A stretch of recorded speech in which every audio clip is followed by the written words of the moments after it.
And already something slightly different here from Dream, who probably is absolutely coming into this thinking, I need to do something a little bit tricky. And when we say something a little bit tricky, we don't necessarily mean just do nothing you've ever tried before. That's probably not going to help you. It's also not going to help to severely differentiate, I guess, between your regular playstyle. So if Dream doesn't play mech, probably don't bring it out here. But there are tiny things that you can do to throw off a player, this being one of them. Dream actually putting, I mean, they supply depot behind his mineral line, but also his barracks far over to the right side, forcing Maru to, if he has CV scouts, which he is, actually go, what? Oh, okay, no, there it is. Phew, all right, we're good. But that actual panic can cause a delay in a 1-Rax command center build, which is what Maru is. Well, actually, no, he has a second gas, doesn't he? Yeah, he's got second. Yeah, he's got second gas, yeah. So if he was 1-Rax expanding, then this could be a problem. With the factory expand and the SCV scout, Maru is really actually saying, like, I am going to stay secure in the early game. Yeah, it's going to maybe take a few more moments to figure out as he finally comes over, and now he is going to be able to see the Reaper coming out of the barracks. He will see that factory going down as well, so a few moments of maybe being a little bit like, uh-oh. But like you say, it is double gas, and that means that he's already going to be fairly safe. If this was going to be pressure, there's not too much he changes up. Now he's got confirmation. Look at this, straight into a reactor here, so not going into a second Reaper or anything. Maru playing a little bit more of the greedy opening. Yeah, that is very true. So I doubt that Dream was really expecting a 1-Rax expand as we go into Berlingrad, you know, one of the shorter maps, and especially against Maru, who, I mean, you know, maybe is more like the 2-Rax than he is 1-Rax expand. Not impossible, but what I think this can do, as we're talking about an entire best of 5, is set up expectations for further games. So while nothing really insanely cool happens right here, right now, I do think it's something we'll be talking about in game 2, 3, and we'll see if we actually get to 4 and 5. We'll see if we get to 4 and 5. As the series stretches out, though, it feels like it becomes more and more kind of Maru favored, just because of the fact it's, you know, he learns so much about his opponent every single game. He is so good at adapting. I feel like it's going to be tough for Dream to come up with so many different scenarios to make each game competitive, and that is what this series is, right? Dream trying to find ways to make a matchup against Maru competitive in TVT. Yeah, exactly. I do think this will ultimately come down to micro, macro, and army movements, which Maru is especially good at. There's only so many tricks you can bring out. But speaking of micro, we do have Maru going for, out of that reactor, puts a little pause on that army production. Can be a bit scary if Dream had run over with 2 Reapers, then builds more Reapers when the reactor is done, right? So that temporary pause leads to actually a large swell of attacking units. Now these units, you know, they're only going to be so effective for so long, but they do pack a punch basically before you have not even the first Cyclone, which is already popped for Dream, but even a little bit more to make sure you can protect that Cyclone, because all it takes is one miscalculation from Dream, not quite expecting what Maru is doing, to actually lose such a big unit like the Cyclone. No, absolutely, as we do have the units of Maru pressing forward and ready to pressure. Reaper Hellion coming through. Well, that Cyclone is going to be critical here. Can tank a bit of damage, can put out a lot, and also guarantee kills with the lock-ons. Maru does target it initially, and now we'll go for the other units after forcing that Cyclone backward. His Reapers are doing a lot of damage. He ain't back it up at all. He will get the Cyclone here, and now the Reapers could have jumped up into the main. They stick in the natural for a moment longer than I feel like they needed to. I feel like he thought he was going to get more SCVs there. Yeah, well, that's always very scary when you see the Cyclone fall, right? But what was really important, and credit to Dream as well, was that he kept it alive as long as possible. The absolutely worst thing to happen in an attack like that is for you to not be paying attention for a full second or a second and a half, so that the Cyclone just gets target fired immediately. Then all of your opponent's units are still alive. But what happened there was that the Hellions, the Marines were still shooting, Maru was still trading, and while it is still a good pickup to take a Cyclone off of the map, you know, that definitely could have been a lot worse. Yeah, there was no follow-up from Maru, because by the time he got rid of it, everything else is basically being cleaned up. So you had a couple of Reapers left, as we saw. They didn't even get too much done on the tail end of that. And now Dream will just send 1 Reaper into the natural to check what's up. There are units nearby from Maru more than anything. This is, of course, just a scout, and it's a pretty good one. Just gets in, gets to check the production. Did you see that 3rd base build? Just to get an exact timing on that, he did. So Dream knows everything that Maru is up to at the moment. Not that anything is really kind of offbeat or weird. Yeah. Just good to have the confirmation that it is very standard and that he's got a couple of advantages. You know, 3rd CC is a little faster. Oh. Not a bad start for Dream. He is going back.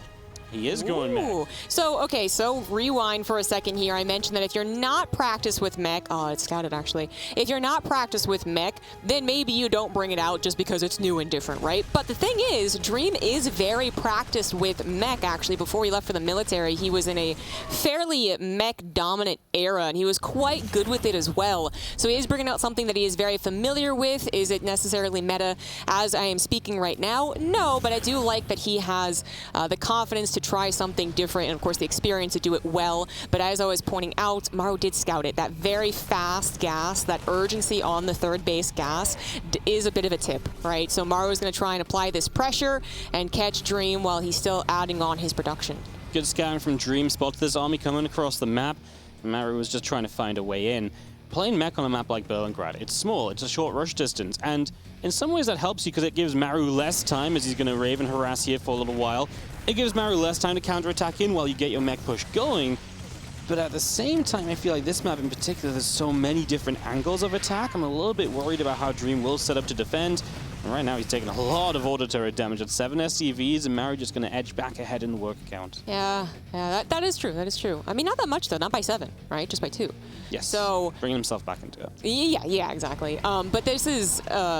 It's an interesting use of Ravens a lot of the time, right? Because now he doesn't have Ravens on the front lines to contribute to a fight. He has a couple of Vikings, which Dreams are a little out of position, so he can try to bully away Dreams' Ravens. But Raven energy, when it comes to these type of fights, the timing of this fight, really important. And basically, I think, yeah, Maru was even saying, by that auto turret harassment, unless I found you way out of position, I'm not really expecting too much more within, like, the next 30 seconds. Yeah, no, absolutely. This was really cool from Maru, right? He uses the Ravens, harasses, gets a position, takes a gas. That's all he's looking for. And it's really cool because Maru's confident just taking the little leads. He never feels the need to try and push an issue further than it needs to be. And so just picking up little bits and pieces, things that will slow his opponent down, and really just taking advantage of having map control here as he's going to Matrix up, and there's only one tank that remains sieged. He will just stim in for this. A couple more tanks sieging up now, and the auto turrets come down to help from Dream. Maru will do okay there. He gets that final tank on the back end of this. Now he's got one more tank to kill. Wow, I mean, he got a lot of tanks there, if nothing else, but Dream does trade okay at the same time. Yeah, you know, he wasn't exactly all in position. Not everything was sieged. His air army was out of position. Doesn't even really end up using his Ravens yet again too much. They got bullied back, only sent out an interference matrix, and then actually the Viking numbers were still in favor of Maru, so forced to pull back there. For Maru, taking these kind of like little pokes and prods and keeping the tank count down is very important, but it's also important that he stays on this side of the map so that he can be a greedy bio player back on his side, right? He wants to slap down a 4th base on location, something you might not do if you're facing an equally mobile bio player, but it's a very different pace when you're talking about mech versus bio. Yep, and he's got all that pacing in his favor, and he is setting the pacing as well. As Vikings and Ravens, I mean, Maru is so good at this Viking control. He just nabs a Viking there as well, and he's just going to always be picking off and looking for those pickoffs in the sky, and that obviously gives you a big advantage too, as yeah, he's just going to go the other way. And again, Dream just trying to struggle to keep up with what's going on, where these movements are. In general, he's been okay, but there've just been those little moments which Maru has been able to take advantage of. He's going to drop a Matrix here. He doesn't have that much more Raven energy, so he'll drop one more, but he actually dropped on a tank that died moments later, so wasn't that useful? And Dream will get a lot of counter fire off here, dropping auto turrets too, and he's going to clean out the tank count. He does get rid of most of Maru's tanks, but he did also sacrifice his Ravens in the process, so really a lot more unit retention on the side of Maru, which is already scary enough, just that sentence alone, but especially when you're talking about the unit retention of mech versus bio. It's just the mech player wants to continually add on those tanks, so all of a sudden it's not like, oh, maybe I could break 6 tanks. It's, oh no, there's 12 tanks, I can't break that. So this is actually an increasingly worrying game. It seems like little things, but they are certainly adding up as Maru continues to be such a bully, actually, getting after these Vikings. 2 more do pop from that very close production, but is it going to be enough with the auto turret coming down and contributing, actually mostly targeting the Hellions? It is not going to be enough to win the air war, but at least Dream does take out the Ravens. Yeah, removing the Ravens is key. I mean, they're such a good unit, and we've seen TVTs completely depend on who has Ravens and who does not have Ravens. So getting rid of the Ravens is a big deal, at least. The Vikings are looking for something extra. They'd love to drop down in the mineral line for a few moments and get some SCVs, but he's just not quite seen an opportunity for that yet.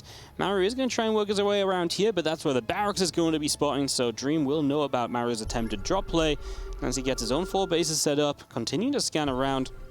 These Vikings are just Well, kind of a little bit cornered, but also just still threatening, making other units of his opponent move around as well. Yeah, Maru is just getting all this intel from, very almost awkward positioning on those Vikings. He's going to go for the drop on top of the tanks. Dream probably thought he was safe because he had tanks covering just a simple drop, but that particular micro was going to actually decimate the third base defenses, potentially open up just straight up a victory for Maru right now as he has that supply lead. He does try pushing up a ramp into a few more tanks, into Big Daddy Thor actually on top, and that is going to be enough for now, but Dream once again reset on his tanks. Only a couple left over. Third CC has to lift. Yes, he has a fourth base, but Maru has been mining continuously off 4 bases, now grabbing his 5th, completing more upgrades, and going to be continuing to send a lot of units across the map. It feels so tough. It's like, can you actually play mech against Maru? Like, he's so good at finding these openings, finding these chances. He pulls you this way, he pulls you that way. He just is so patient, and then he finds that moment there where he's like, oh, you saw my drop head into the main. It looks like I can't go anywhere. Oh, joke's on you. It's a frontal attack again. And the Vikings that were lurking around forever suddenly drop down as well to join in. It's just so tough. I know, we go on a lot about Maru, but his TVT really is just on that level. Yeah, this has been really a masterclass. It's just the confidence from Maru and being so precise about what he can get, right? It's actually quite amazing. And really, Dream has been in a tough spot in more ways than one. So not only was he lacking mobility as mech players do, his tank count has been reduced consistently. He also lost the Viking War over and over again. And what happens for the mech side is that they have to worry about 2 things: being overwhelmed by bio, which is once again going to happen, or being out transitioned into air. So Dream was forced to make those Thors, which aren't necessarily the best thing to have on the ground against the overwhelming number of Marauders that Maru has pumped out. Once again, denied access into that natural and even kind of AI'd back accidentally, lost a lot more Marauders, but still a commanding presence from our Blue Terran. Yep, I mean, Maru once again just saying, I have the army supply now, it's going to get even tougher for you. We do see Maru building up some extra Vikings, as he hasn't had many for the last few moments. He was back into Medivacs to escape away, it seems. Not going to get aggressive. I do like that Dream with the current Viking lead says, right, let's get a couple Liberators out. Let's be able to finally push back your tank lines and do something more myself. And I like this, just moving forward with the Vikings. That's a lot of what Maru's been doing, right? Looking for the opportunity, taking what you're given. So nice to see Dream fighting back a little bit. Just that's been his one opportunity. Well, Maru has had 10 more to show. Yeah, and right now Dream might be like, oh, okay, finally, I got the Viking lead back. I can actually push away those Medivacs. One, you do have to consider like that's a lot of still Medivacs to be mobile with, and as we hit the left and their tank does go down. And also, 2, how long can I keep the Viking lead? I know I haven't done any damage to Maru's side of the map. He probably is preparing, if not already has a lot of starports. Dream not actually, I think, able to even scan with so much pressure being applied to him. So it could even feel like a matter of time. But on Dream's side of things, he's going to have to hope to build up both a ground army and still have a commanding air army too. It's just so difficult. Like Liberator 2 sieging, but look at Maru. He just says, you know what, I can just drop straight on top of this. I mean, the Thors get some shots off initially. Maru ain't really wrong. The Liberators don't matter too much. They'll clean up a few tanks, but the Marauders are continuing forward. A few Hellbats getting into the front, and to be fair, the tanks did a lot of damage as well, and maybe an uncharacteristic misread from Maru, getting a bit more aggressive than needed. I think you're right. I think that's actually very correct. That's I was woeing just because it was a float into the Thors. I was like, well, I don't know if we usually are accounting for Thors in such a maneuver. Usually, again, the mech player does still have the Viking lead, and they've been depending on that, or just the Thors maybe are somewhere else, right?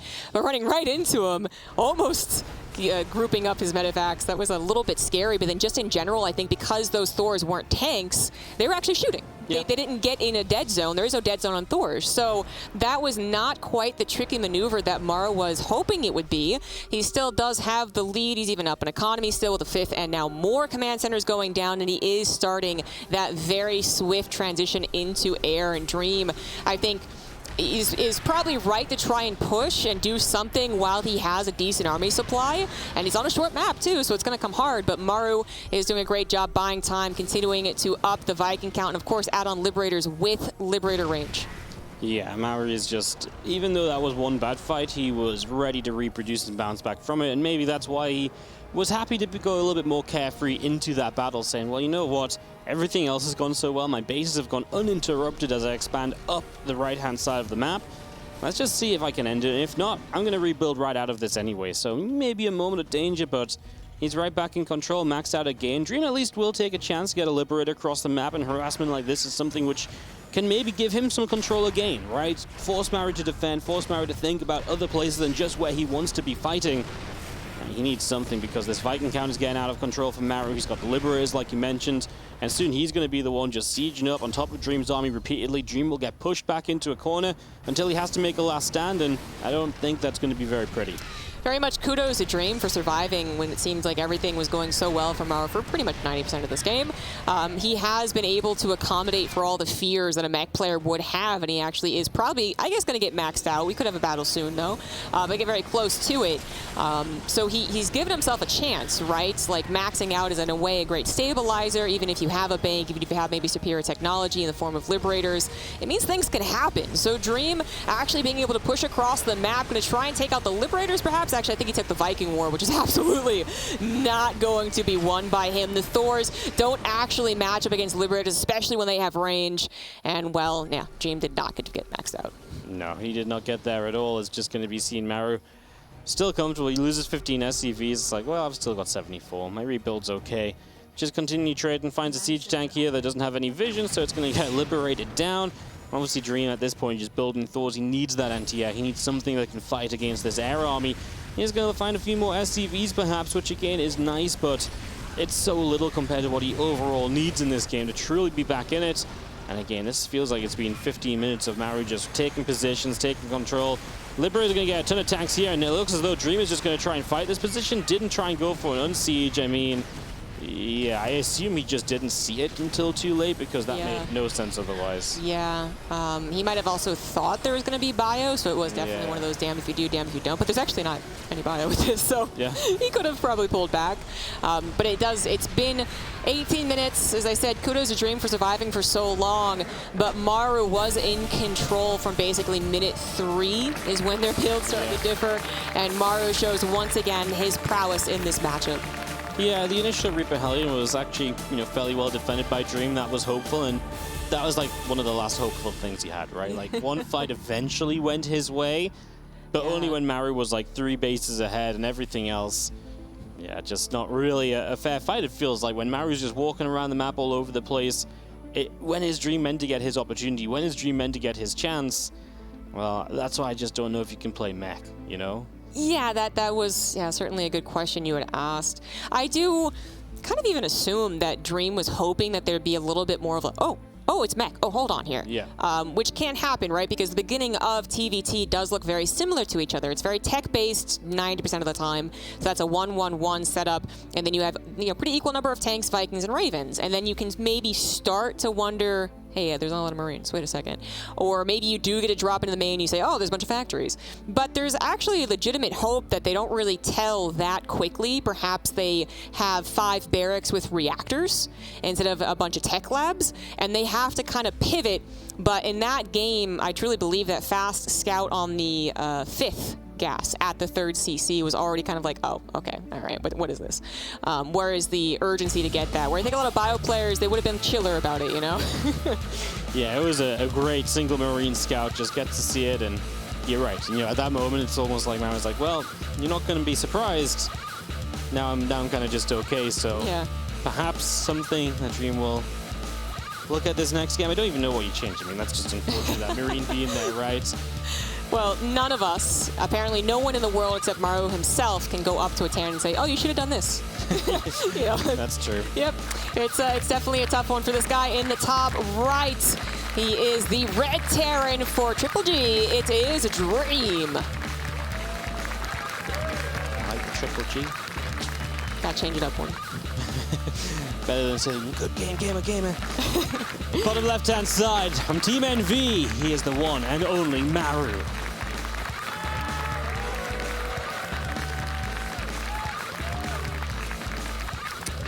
What I do also like about Dream's decision to go mech, however, if I'm trying to think through any other Terrans that have played against Maru, Maru's mentioned, if I win this TVT, maybe it was because the other guy let me control the pace. And in that fashion, too, often means that Maru got like a run by, if you will, Marines running by. And I'm like, oh, okay, well, actually, I guess mech should it survive to the mid stage, one thing it's pretty good at not dying to is run bites necessarily, because a couple of tanks are pretty strong, and you certainly have a surplus of tanks. But that's obviously is something far down the line, assuming that everything had already gone according to plan. Maybe that would contribute to Maru's style of attack, I suppose, defending against that. But I really think it was just about kind of pacing change and trying to throw him off, and it just did not work. So I don't think Dream is going to be relying on mech, hoping, praying that it works. I do think we'll see Marine Tank versus Marine Tank. What I'm hoping for that on a map like Hardwire is that Dream actually makes, I guess, some risky calls. Does blitz with Marines, does load up a bunch of medevacs.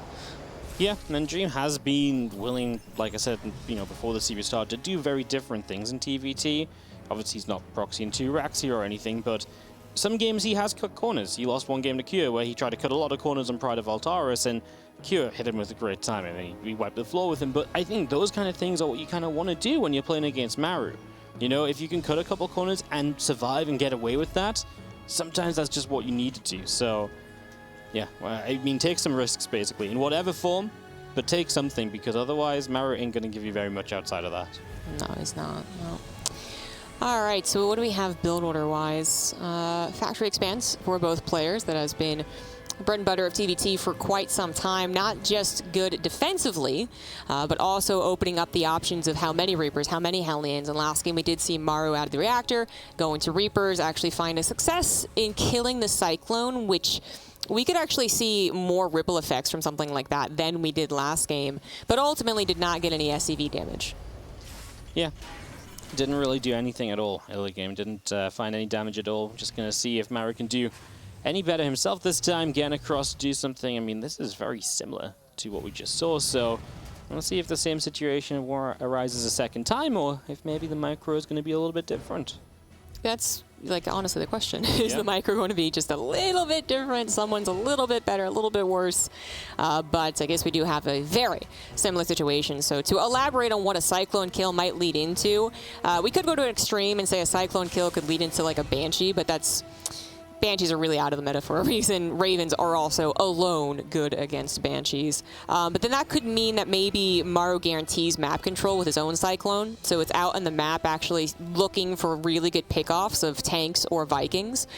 So it's still a good kill, but I do believe that most Terrans, they have that Cyclone low. They have it in their sights. What they really do want is for it to die and for the rest of the bio to fall as well.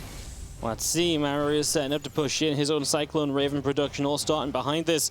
He's going to lead with the Hellions here. He's actually going to go for SCVs initially, a shot on those, and now he's going to jump on the rest of this. He doesn't target fire the Cyclone as much this time. Hits it once, and then it's backed away, so he'll continue to trade otherwise. And with the Hellions going down, he's got the Reapers left. Looks like he's going to go for the jump up into the main, or at least threaten that. The Raven is nearby, the other units are nearby. This was fairly predictable. He will get himself couple of kills to start out with, and now he will make his exit, losing not one more Reaper. The wrong Reaper got shot there, so 4 Reapers survived. That's still pretty scary. Yeah. 4 Reapers, dramatically less important when it comes to the actual army matchups, still have the potential to backstab. So that's exactly what Maru is going to keep them alive for. Backstab and scout, of course. A little bit of damage on a tank. Maybe the Terran player here, Dream, doesn't repair it. Suddenly it's now 2-shot. That can actually contribute to Reaper still alive. Again, backstab opportunity, perhaps. Maru actually this time with the faster 4th gas. It would be kind of funny if Maru was like, I'll show you mech. But why would he? Why does he need to? Yeah, absolutely. Is just going to be seeing our Raven down the right side from Dream. The siege tank about halfway along. And a few extra depots continuing up across the board. Very passive for the moment, ZG. As we just get going, 3CC on both sides of the map, obviously.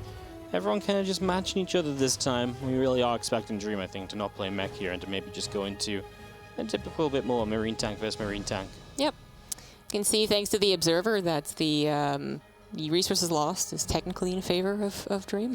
Just something to give credit to him for before things might go awry, as we expect them to do against Maru. Unintentional poetry there.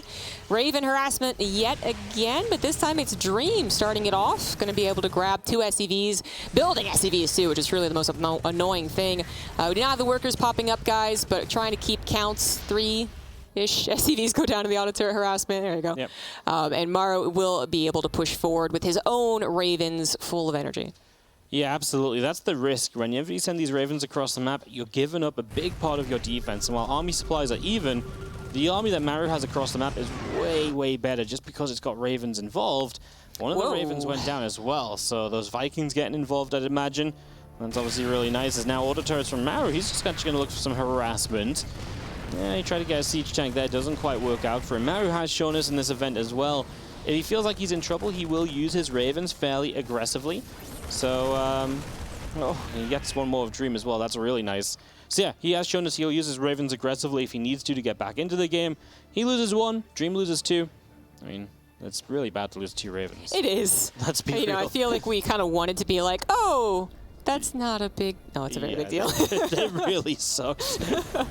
So that's, again, maybe things are already going awry. Seems so minuscule, but it does really have leading effects. So Maru once again showing his absolute brilliance in the control of the engagements. So it's not even just the micro as far as pulling back a Viking, but it's what exactly do I use an interference matrix on? Where are my Vikings positioned? What opening do I think I can find? And this tends to be one on Hardwire.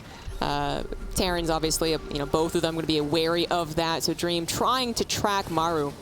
But what Dream would like to do here, besides win this particular battle, which he does take, they both actually go for it, is actually to be able to push back. So that is the real ultimate goal here as the Vikings, one more sniped, and then the micro from Maru saving his own too, is that Dream can handle this and then open up an opportunity for a macro game where he actually can send units across the map. However, as I say that, macro game, right, it's already not so good for Dream. I believe his +1 armor forgotten about during all of this. One of those very easy mistakes, 95 gas instead of 100. Yep. Yeah, it's just rough as well. Going back to the Ravens, right? It was like 1 Raven left each, but because Dream built 3 initially, it meant he was behind on Vikings. I feel like we're still seeing the repercussions of that, where Maru is just constantly winning that Viking war. So because he killed 2, while Dream only killed 1, you can't say, well, Dream had 1 more to play with, but it was a knock-on effect. And it just feels like that's why Maru's been so confident to still be on the map, having that air control. And yeah, like you say, building on that now, the lateness of that +1 armor. Armor is obviously one of the worst things to forget because the knock-on effect is you're then late on your +2 upgrades and so on. Mentioning that, both here are a little bit late on their armory, so both getting a little bit caught up in the action so far. Yeah, I actually say that a lot in TVT, and at this point I do believe that it's really just maybe actually part of the build order. Maru actually might have simply been allocating resources to sound really professional. And the armor just tends to come down a little bit later. But absolutely for Dream's side of things, right, for his sake, is that you could at least be ahead on +2, even though he's missing an entire other upgrade. That's not even going to happen. And we know how important those upgrades are when we're talking about fast shooting units. And of course, Marines are that. So we do have even double armory coming down here for Dream. So he might try and just go right into a lot of Viking production, which isn't a terrible call. But of course, the downside to that is that maybe your production on the ground is not quite as much. Maybe your second factory does not come down as fast or produce as frequently. But if you can get to the late game of TVT, then you will have a lead there. Maru just seeing how far forward you can go with these Marines. There wasn't much you could do. Forced a very minor liftoff. You will also test the waters up the right side, find a depot, so it clears out a little bit of vision. And again, it just always seems like it's Maru that's on the map, right? He's always the one that's out there. He's always the one looking for the chances to do damage, to push himself further ahead in the game. And that's obviously very scary. Dream, a lot of infrastructure on the way up right now. The 2 extra starports is obviously a critical part of TVT. I was going to say, I'm sure Marus are not going to be far behind, and there they are as well. Terran players have this kind of, intuition as to when those starports should go down. It's very rare at this sort of level the starports come down much more than like 30 seconds apart. Yeah, basically recognizing that, okay, I didn't kill that much, and you're probably going to be fine with 2 sensor towers, so let's just get into the late game, guys. And this is something that Dream is going to maybe be a little bit ahead on again because of that second armory. He hasn't used it yet, though, but I think it is very much on purpose. His drop does get found out, so reduced down to just a medevac and not full of Marines either. But yeah, absolutely, the test is still, can Dream track Maru's army? Here he does actually, trying to focus right on the tank. Did not work for Maru, as he last second decides to try and split. And actually Dream almost with a cute micro there, does not find the medevacs. That was another little call from Maru. I was like, all right, let's go. And that wasn't actually quite the moment to go for anything. I want to ask you, ZG, we see 2 more starports again from Dream, so he's going straight up to 5. Do you feel like he needs 5 right now on 4 bases? Is that a little bit overkill? Do you think you feel like he's trying to play catch-up? What's going on? That is a good question. I mean, I actually just think that the assumption is that it's going to get to that point, right? Yeah, the starport and tank production is far more important than even the Marines.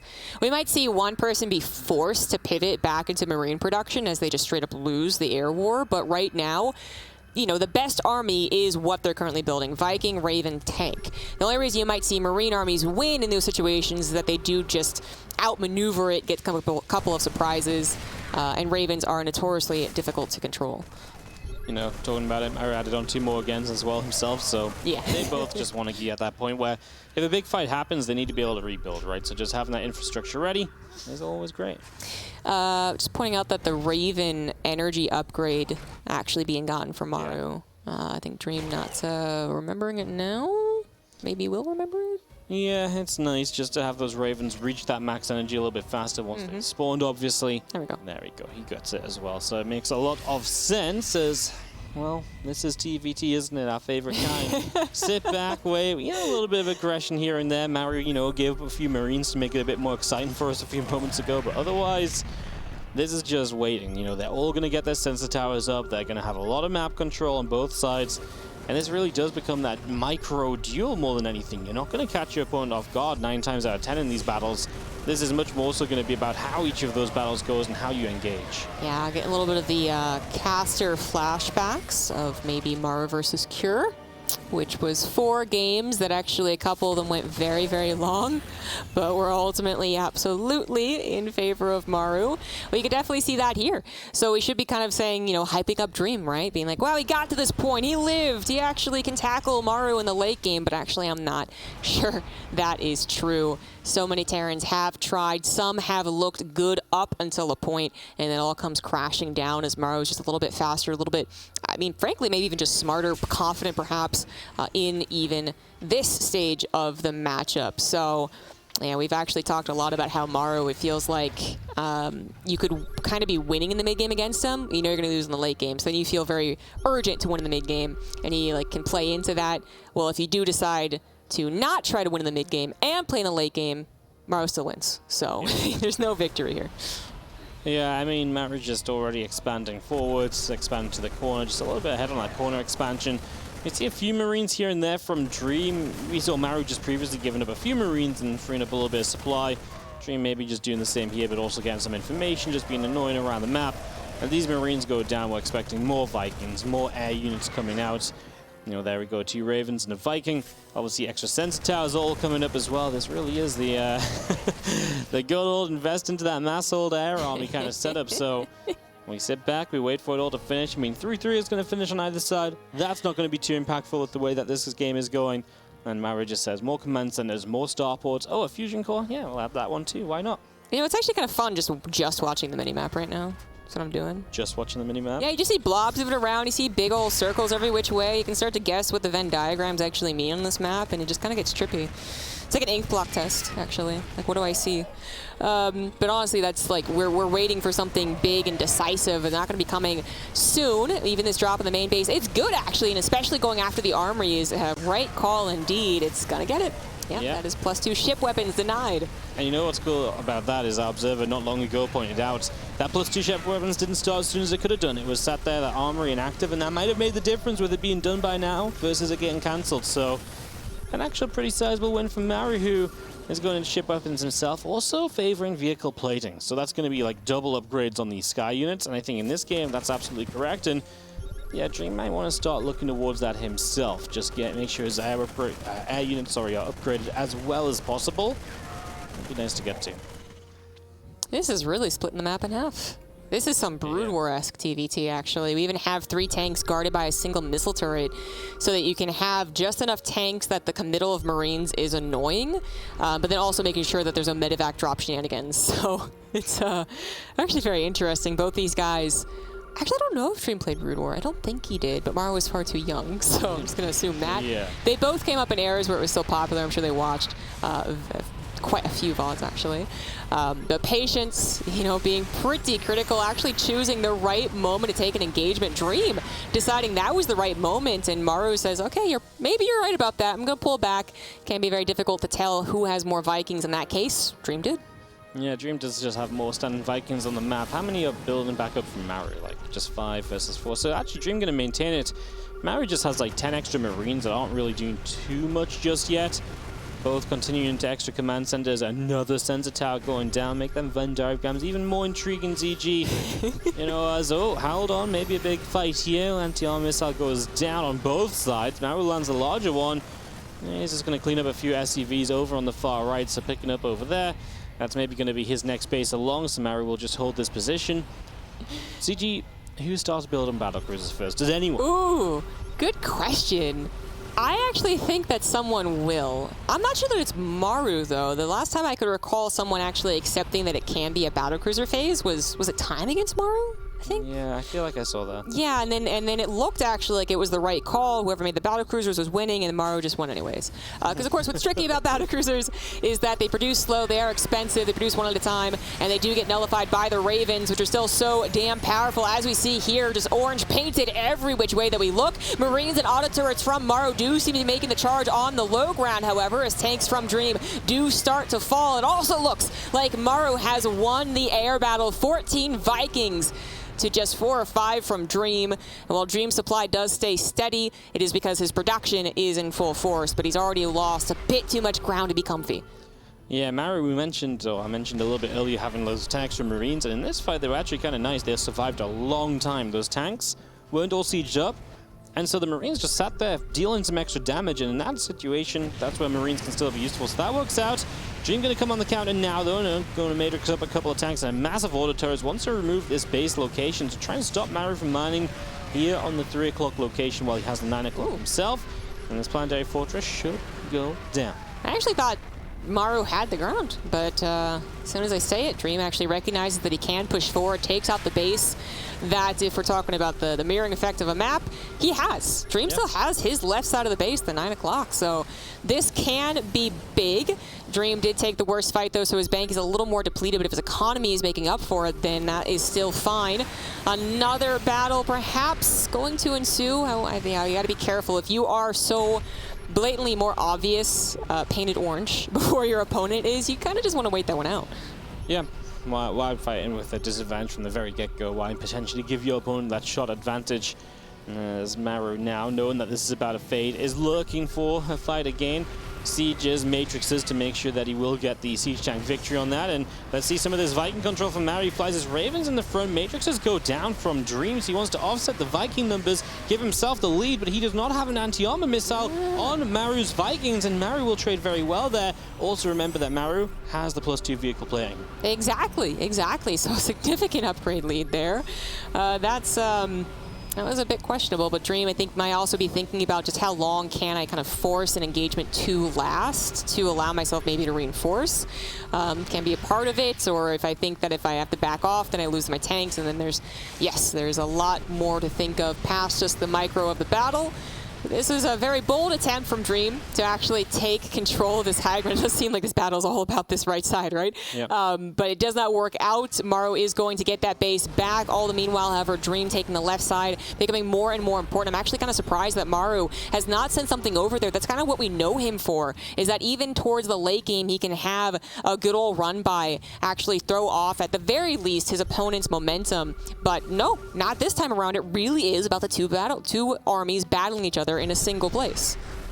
Yeah, I do wonder, obviously the right side's very important, because not just Dream trying to deny Maru, but if Maru gets this position, exactly this, he's going to start denying that next base along from Dream. So yeah, the fight's not happening on the left side, but that's only because they're both deciding the right side is where the fights are happening right now, and I can understand the importance of fighting. Over here, we anti-arm missile once again. Maru seems to hit everything, and Dream hits like half as much, and it's just like, yeah, it potentially just gives Maru that potential jump in. Wow, Dream's going to go for it right now, so he's just going to play, and he doesn't want to deal with the Liberators. He knows that's becoming a problem. Some matrixes go down across the board. The Ravens of Maru are going to back it up. I mean, he's going to fall quite far back here. He refreshed the anti-armor missile on a lot of the Vikings, so you could maybe re-engage in for even more damage.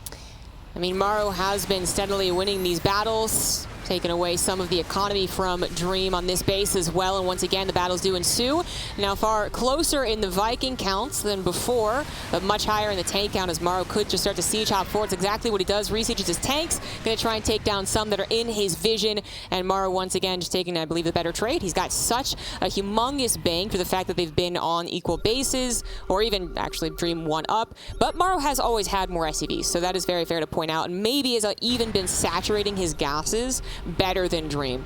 Can't actually get the whole look here, but that would not be too surprising. I love this attempt from Dream. I just mentioned that Maru is usually the one to do it. I like that Dream tries, goes right to the middle, takes out that single tank with kind of like a what-if tank. It did buy some time, it did do some damage, and ultimately, you know, 10 Marines, 8 Marines aren't going to do a whole lot. If it distracts Maru, which might be happening on the right side here, he doesn't have enough back at his planetary, then hey, Dream just cracked the planetary.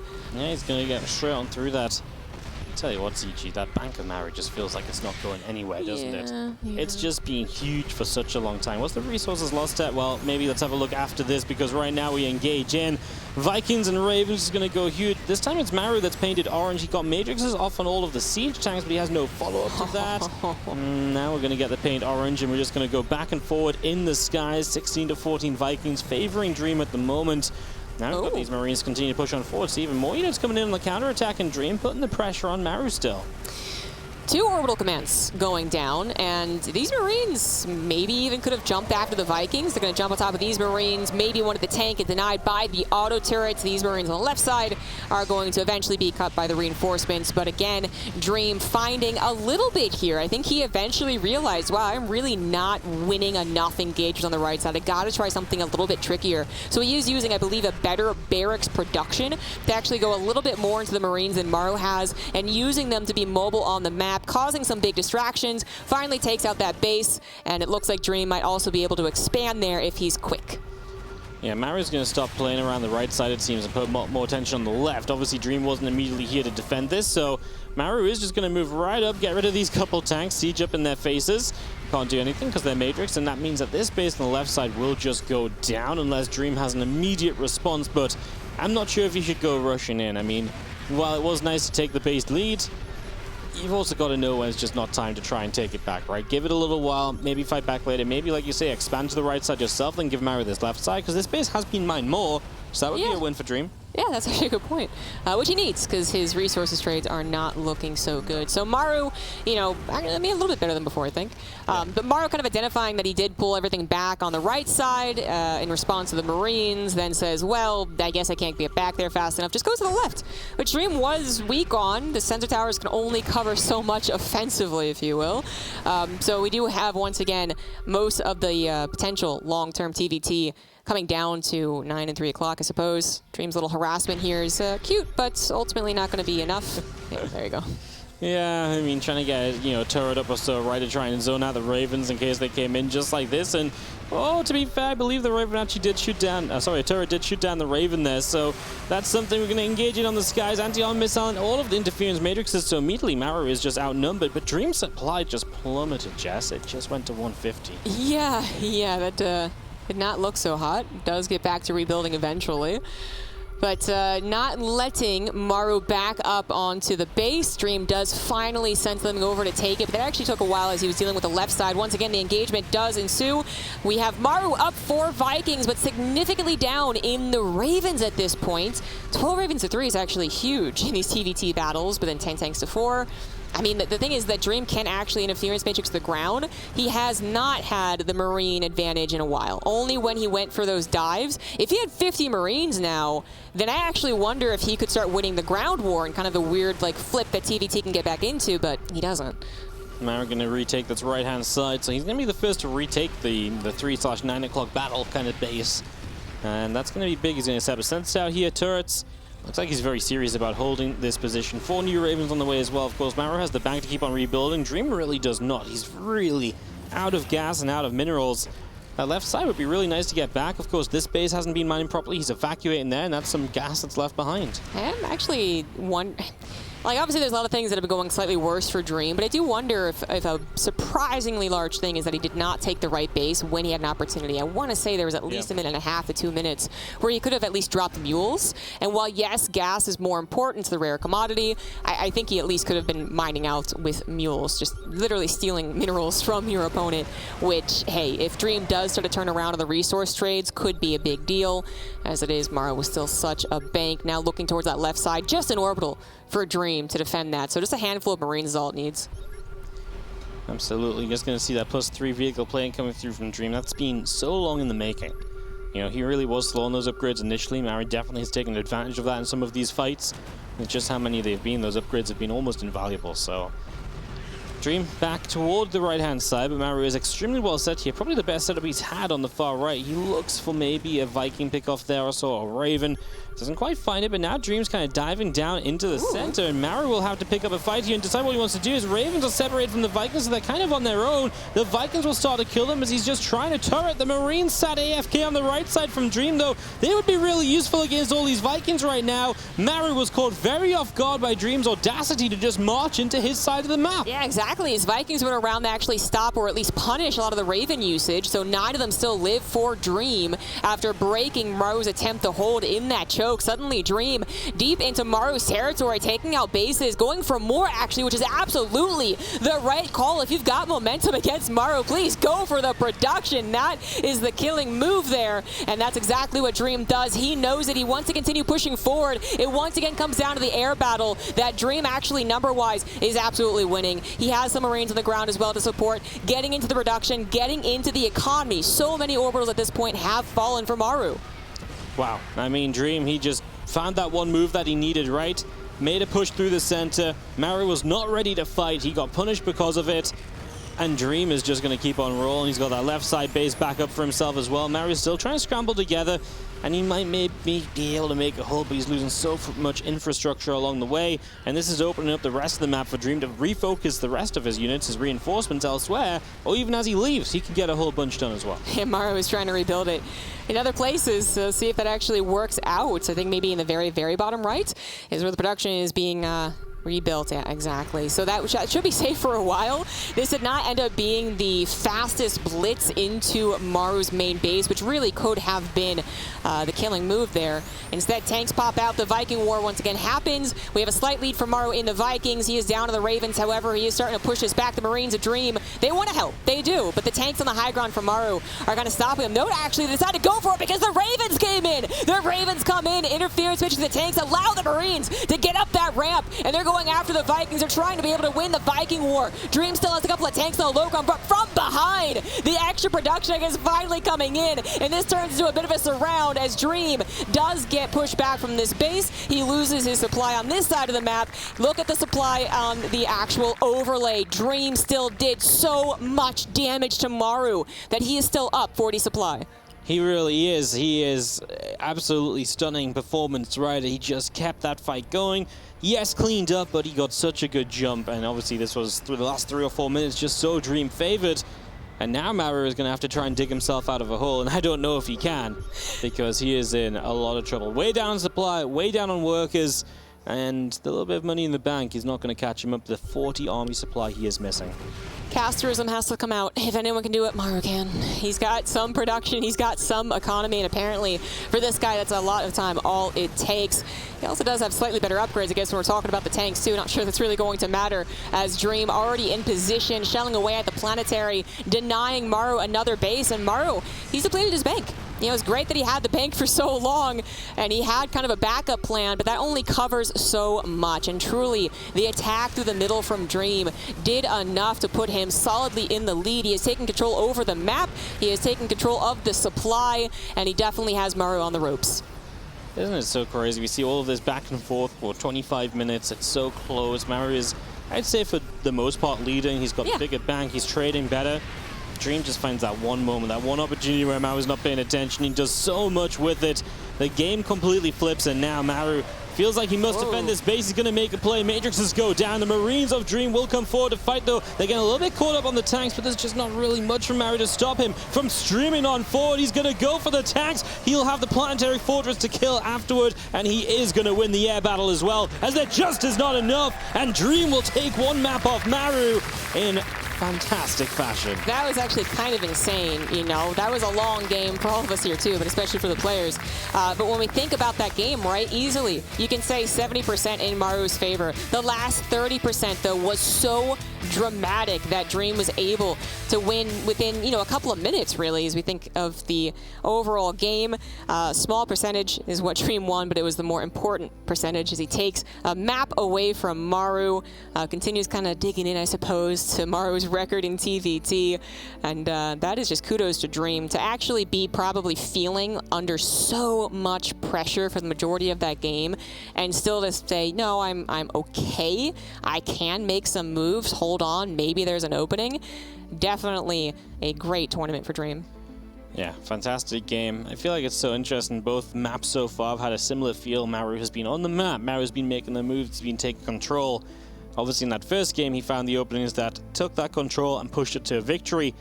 Here now in this second game, obviously, it was the same. Just Dream found that one moment, and it was just a mess of a fight, right? Marines were everywhere. The tanks were, you know, I think the main thing for Maru was he didn't know what to do because his Vikings and Ravens were just caught apart from each other. Usually he's so good in those in-the-moment, quick thinking engagements. But this time he was just not set up in any way which he's probably played with before. Like his Vikings far to the right, his Ravens on their own. It almost felt pointless to Matrix. Felt like he froze up a little bit. Yeah, I absolutely agree. Just one of those times where Maru was actually caught off guard, and not with everything together is especially brutal for him. And then we even start to, we saw basically more mistakes, which might sound like an obvious thing, like, well, obviously the game got hectic and Maru's already on the back foot, so of course a lot more forced errors are going to happen. But actually, what usually makes Maru so good at coming back is not only his understanding of how to come back, but also that he then kind of says, that was the last mistake, all right, like I'm good now. But no, continuing to make some mistakes. Obviously, a very last second dive towards the very end that just wasn't going to go well for him regardless, but it was still questionable even for the amount that he had. All right, well, game number 3, we saw Dream stand up, move around a little bit, take a breather. Absolutely deserves after that 30-minute epic. 1-1 here in the playoffs of the Intel Extreme Masters Katowice. Just on the screen a few moments ago. Winner plays Serral, of course. You know, I said on the desk earlier, I would be very surprised if we didn't get Maru versus Serral. I might have to start backtracking a little bit. You know, Dream's playing pretty darn good. Still think Maru can get there, but I mean, Dream is going to make him really work for it, huh? Yes, he is. I mean, honestly, a lot of us were kind of throwing in that doubt, right? Like, well, there's that one Katowice where that didn't happen, and there's other tournament where it didn't happen. And it was, if you will, a bit of fault of the Maru, more than Serral in a lot of times, like GSL versus the World and all that. But we looked at this and we were like, maybe still a concern. It's TVT. Maru has been so good this past year. Again, his record absolutely insane since last Katowice that it just didn't really truly cross our minds that he could lose this best of 5. But once again, we remain, I guess, with a lot of surprises left in Katowice. In the bottom left, as the Red Terran for Good Game Gaming, he is Dream. Top right-hand side, ready for some more TVT, I hope. It is going to be our Blue Terran player from Team NV. This is Maru.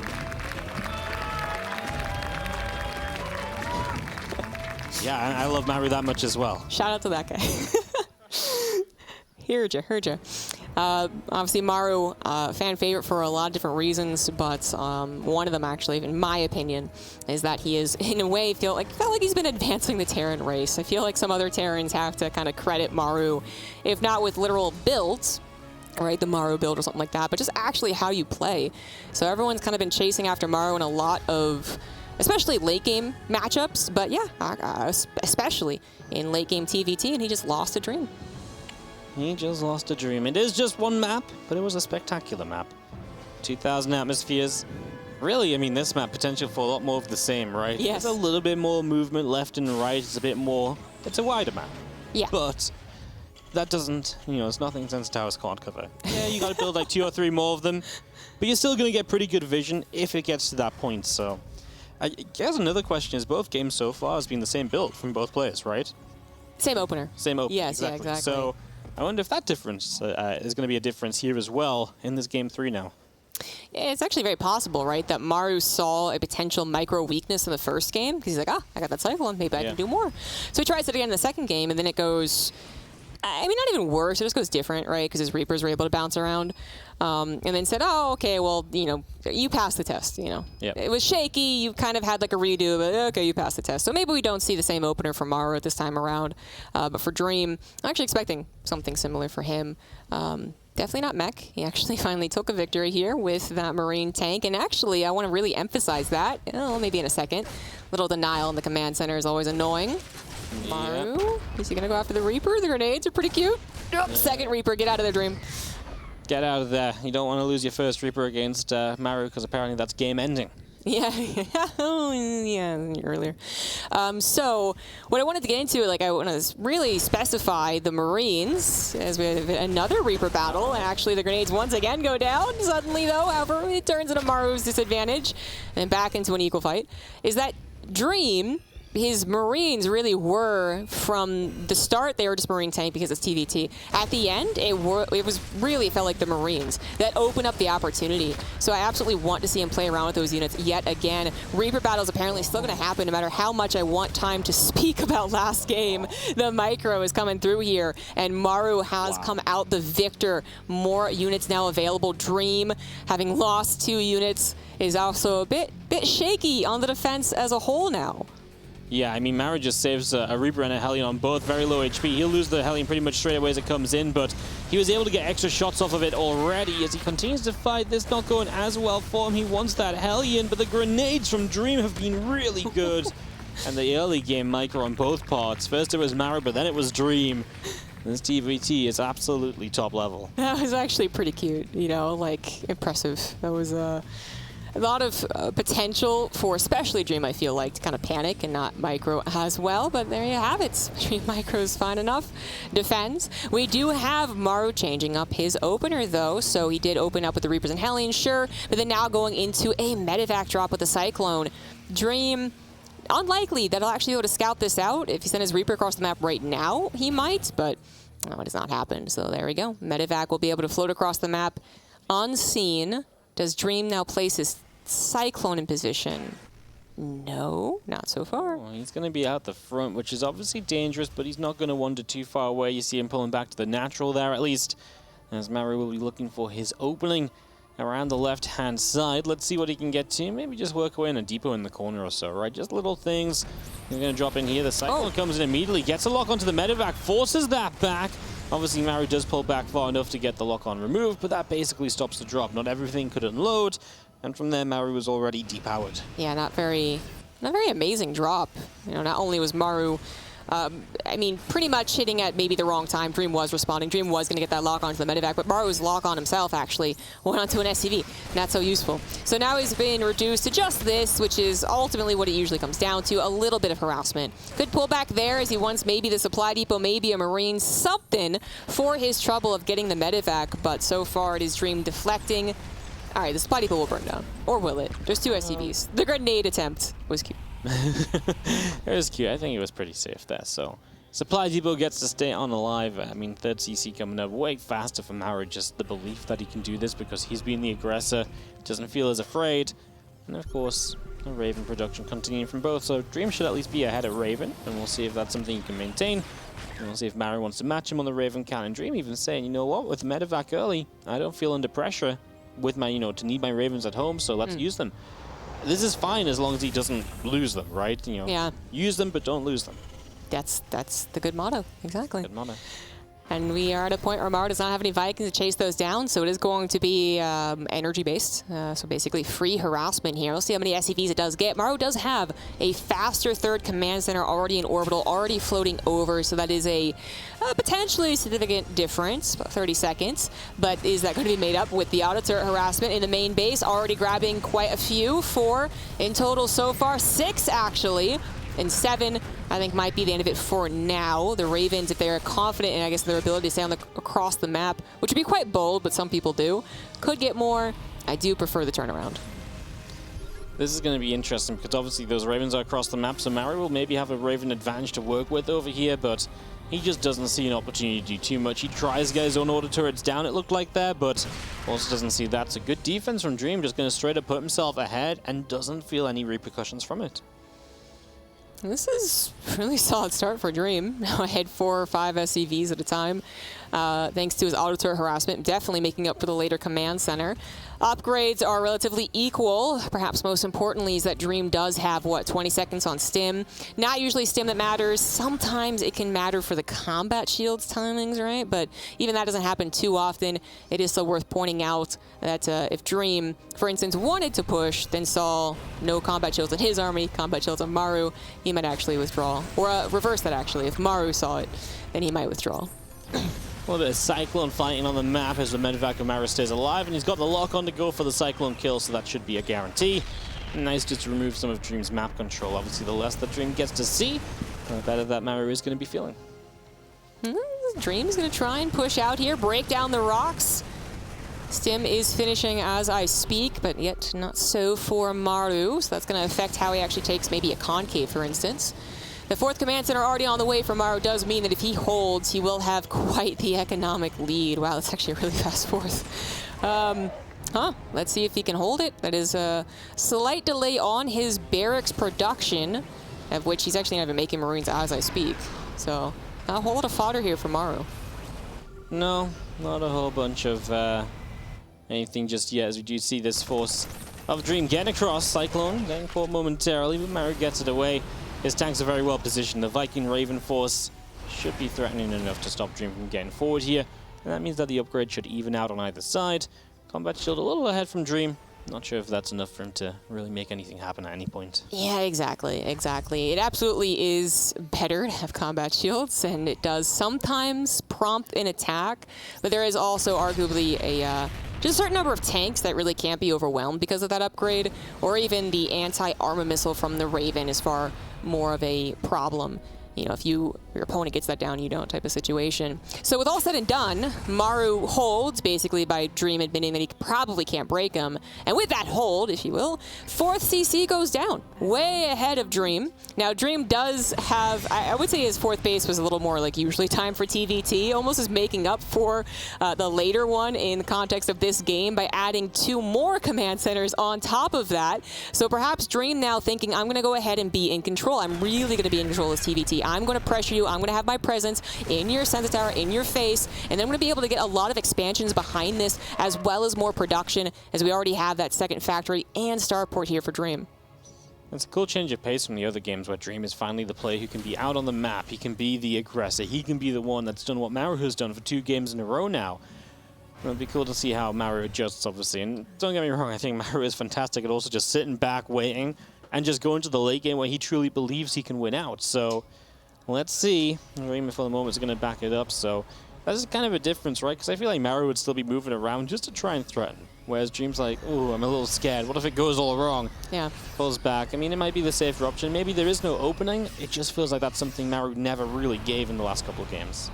That's probably what's going to happen is that Maru is, again, kind of like the defender. He's not the one that's moving around as much as we would expect him in a relatively equal game. But then Dream might even get a little overconfident. We've certainly seen this before. Maru a bit more defensive. People are like, oh, maybe I have him under my thumb. And then they're committing to an attack, and Maru goes, lol, 20 Marines down the middle of the map. Ha. So, you know, actually, when Maru lost to Time in, I think, last chance, something like that, I feel like that was one thing that Time did really well, was that he was acknowledging very much so that Maru was going to send 20 Marines to the middle of the map at any point, and always had the defenses. And considering that that is how Maru actually lost the game, is that he got the 20 Marine blitz to the middle. That's ripple effect into what happened. Yeah, I wonder what they're thinking about that as we head into Ravens. A little bit of scuffles with tanks, doesn't even get that one. Yeah, that was Maru being pretty comfortable there. He will not do too much on the right-hand side either, though. Dream also has tanks in a decent position. Ravens coming up on both sides of the map. So both players building into Ravens. The 3-3 upgrade starting up from Maru as well. I mean, both of them just heading into Raven Energy upgrades across the board. Again, Maru going to prioritize that +1 vehicle plating, whereas Dream says, okay, I'm going to go vehicle weapons even further and the ship weapon upgrades. So, an interesting difference. They're both getting even faster to the late game this game, right? Like, the amount of command centers is kind of comical. Do you call that quintuple CC, right? Like, 5 at once. Maru's like, got flown so much money. That's so What funny. happened? I guess kind of an interesting thing about the production tab right now is we have all the upgrades, is that Dream actually does add on more barracks, which might seem like a no-brainer. They have more economy, they have the means of more production, but actually, as we see from Maru, a lot of the times Terrans are like, well, we're done with the barracks phase, pretty much. I got enough. Let's go into starports, and they don't add anything else. They stay at 5 barracks. Dream, I believe, going up to 7, though. I just pointing out, maybe as like advanced notice, perhaps I'm given a taste of what could happen again, which is that Dream goes back into Marine production. Oh, is this like a almost hidden base for Dream? Yeah, you skip one of the normal expansions, you're like, I'll just take this one now, and Maru's like, no, you do not get to do that. 8 command centers at once? Seriously, Maru? Okay. There was 8. There was the number 8 right before this. I saw. Thank you, Morty. That is crazy. That is so many mules. You just canceled one. Okay, well, still. I mean, there was units moving there to cancel it, but I was like, maybe it's actually not that bad. Okay, another one gets canceled, and another one. But that should be it. Planetary is a bit too strong for just a bundle of Marine. Just place it right down. Well, no, I want 12 command centers. He at least does need one over here to float to the top corner, right? So I can get behind that one. It's the other 5 that maybe, well, I mean, more CCs the better, I suppose, in a way, as long as you have money left over. More TVT, where we just sit back, sensor tower it up, and you know, this first game was really cool, ZG. I feel like Maru was all over the map, finding opportunities and everything. Last couple maps being a bit like, you know what, let's chill out, let's just hang out around a little, see what happens. No one really, I guess, wants to make the potentially fatal mistake of trying to end the mid-game. Yeah.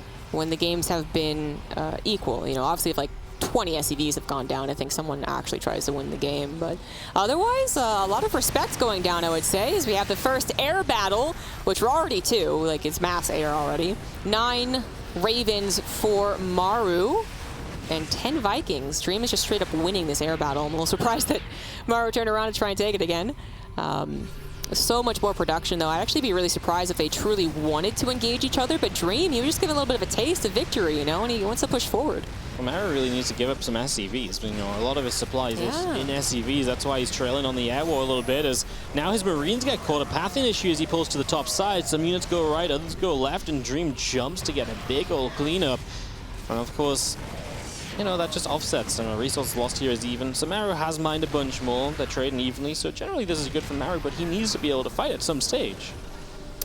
He's got the more Marines. Through the middle we go, maybe, question mark? As he certainly isn't defending this right side base with the hulk of his army, right? Like there, yeah, Dream also kind of scanning repeatedly. Is where is that army? Well, it is over to the left, and he does preemptively scan that. However, it's already so far across the map, especially on 2,000 atmospheres, which, as Wardy was saying, is a very wide map, right? It takes a long time to go right to left. So Dream will not necessarily be prepared to defend his own planetary. Now, if he trades, then that's all well and good. And actually, Dream was totally anticipating the trade. But then Maru, I guess, anticipates that Dream can respond, and again, maybe this is just one of those mutual respects where actually there's an opening maybe somewhere. Yeah, no, there's definitely more chance of an opening here than on Hardwire, but mutual respect is a big thing, and obviously a big tournament, right? A lot on the line in this series. As an anti-armor missile goes off, like you said before, neither player really wants to be the one to really make the jump or make the commitment. Refreshing the anti-armor missile there, Maru is going to commit in. If his Marines can get active, they're going to be able to do a lot. Now they're obviously going to start reaching tank range, but he gets a lot of Marine fire onto the Vikings there, making this a lot more reasonable than I thought it was going to be. 7 versus 12 coming out, still in Dream's favor. Maru still just holds 15 SCV advantage, so he's mining so much more all of the time.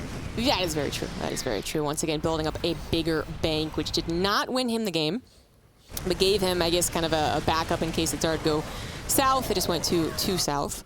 And I want to give Maru credits for his Marines there, right? Trying to stay as long as they possibly could to try and take out the superior air army, but it really actually has not led to Maru winning any particular battle. Now back on his side of the map, up against his 4th base, with all these orbital commands, very close to his starport production as well. Maru really would not want to give Dream another inch, but when this planetary falls, the natural is, of course, next. And I don't think that Maru can actually give that up, right? So what does he do? Leaves the air army at home, maybe hopes that the faster production can actually have him win that, and then sends his ground army through the middle of the map. But, you know, Dream, he's got advanced notice of this, and it's not even that impressive of a ground army. It's not that scary. It's a harassment force, not an army, right? Yeah. It's, I mean, he's sending more reinforcements across now, but Dream is continuing forward. He's got so much time to prep for this as well. So Dream going to start dealing with it. Like I say, still pressing forward. He's going to get on top of a bunch of starports here. Maru brought his Viking Raven back to maybe start defending this position. Let's see if he can. As Dream will be picking his way through CCs. Here come the, well, here come the Ravens, order turrets, and interference matrices, and all sorts going down. Maru is starting to, I think, win this fight. He's painted orange, but he's got so many more Vikings, it doesn't matter. He will get rid of the tanks after, and Maru gets the cleanup on this attacking force of Dream, and that is impressive as it saves both the CCs to the upper left as well. Yeah. Loses the SCVs, but honestly, he kind of needed to lose SCVs for a while. Maybe now having an extra 10 would be nice, but... Yeah. Maybe make the 6, right, and then just be done. But that was actually kind of cool. So finally, Maru's ability to read the ground fight actually worked out for him, right? So combining the Marines and the auto turrets actually gave him such high DPS against the air army of Dream that's really where the victory was for Maru, and he's able to clean everything up because Dream was, I think, correctly saying, if I could just get into the natural, if I could get on top of the production, I could actually win the game. But in that process, Dream missed the opportunity to kill a couple of command centers. Actually, 3 of the planetaries to the top left, which he had cut Maru off from. So Maru saves everything. He rebuilds his army. He actually goes back into, of course, emphasizing that air production as well. And we got ourselves, again, one heck of an even game. SCVs very equal, bank very equal, upgrades pretty darn equal. And it's just a matter of who can find that next opening. What a difference it would have made, actually, if Dream gets those CCs, you know? Yeah. Maru can't mine from those locations, then he's got to get more CCs up there. Maybe they're not planetary, so just a Marine run-by would start to clean them up because he's just replaced them with orbitals. It could have been big, as we do see a few Marines trying to grab a Raven. That's very hopeful, though, as Maru will clean up this continued attack up here. However, Dream is now striking on the right side, and Maru is not immediately in position. He's starting to set up right now. Marines on the right, but some Marines from the left as well. He's going to get scared away, and Dream will not be able to push further forward than this, but he might be able to get himself 1 or 2 of those orbitals here. The Vikings going up against each other. Dream has a supply lead at this moment in time, and a lot of its EG is in the army supply. Yes, it is. Dream once again on the brink of, I guess, Maru's natural, going to be able to deny command center that is mining, as well as a couple of extra command centers, which of course had already happened. Maru had built so many extra command centers. They are all gone at this point, as we have another battle here. The Ravens here of Dream leading the charge, getting the interference matrix. The ground army of Dream also trying to do what Maru's had just done, get underneath the Vikings. Doesn't necessarily work out. Maru holds onto his natural base, takes the Viking lead, and keeps an even Raven count as well. Dream forced to back up, acknowledge that the Defender's advantage is going to work out better for Maru. That opening still not quite there. Not quite there at all. And Maru is going to try and bring his units forward a little bit now. Again, the top left just mining so freely. And these are bases that Dream doesn't have himself in comparison, especially the corner base. Maru is just going to come straight across the map, dropping order turrets and trying to get a jump on this, but too many siege tanks. Maru will have to think twice about that. Backs it up, as we are going to see a few Marines chasing forward, but then Maru has his own tanks, and they're back and forth. Can't fight each other. Game continues. Yeah, still, it's not just Viking Ravens. If you guys, as you guys have been seeing, it's a lot about the tanks, and you have enough tanks. It is still going to draw a line in the sand. So Dream was able to hold on basically to the mid of 2,000 atmospheres, not let the control go entirely. Again, those opportunities missed, not able to get into Maru's natural base. That is absolutely just Maru being who he is, but he could still force the engagements on Maru's side of the map. As long as he holds here for now, then he's going to hope for another good engagement for him and another push into Maru's economy. Moving forward here, Vikings going to take on Vikings. Looks like both are happy to take this. Meanwhile, Maru has got a Liberator sieging up, so we'll force the tanks back just a little bit. And it looks like he wants to really press forward with the Liberator able to help. And obviously Ravens that can potentially Matrix. He is going to start gaining position and start working his way towards Dream. Dream has a little counter on the top left, but this is where we want to be right now, right? Because, yeah, those tanks are going to do something. Maru will have to go deal with them. But the position Maru is taking could be deadly because he could cut off a couple of bases himself. Dream should be able to shoot down this Liberator pretty easily. Yeah, all it takes is 1 second. So that Liberator, you know, it tries to actually contribute. Maybe a little bit. Maru is forced to bring over 2 medevacs, clean up these tanks. Really, this was only going to kill a planetary if it had just been Maru not paying attention whatsoever. But the effect is still kind of there for Dream. I don't think this is a useless cause just because the tanks aren't necessarily killing the planetaries. They could find building command centers, they could find an SCV rally, and they could find Maru pulling too much away from the front line, which perhaps once again they have Maru acknowledging he cannot keep the middle of the map, backs up into his command center. Dream now sharking around, looking for that good fight, is going to tag 1 tank just to start things off. I gotta say, ZG, Dream is playing some fantastic TVT. He is going toe for toe. He's making plays. He's playing better than I thought he could, quite frankly. Yeah. Like, he really is. I thought after that first game, I was like, you know what, we're justified. Yeah, he's not looking too hot, but he has stepped up games 2 and 3. He's been looking fantastic, and once again, making the move forward. 20 army supply lead, chasing Maru back, removing bases of Maru from the equation.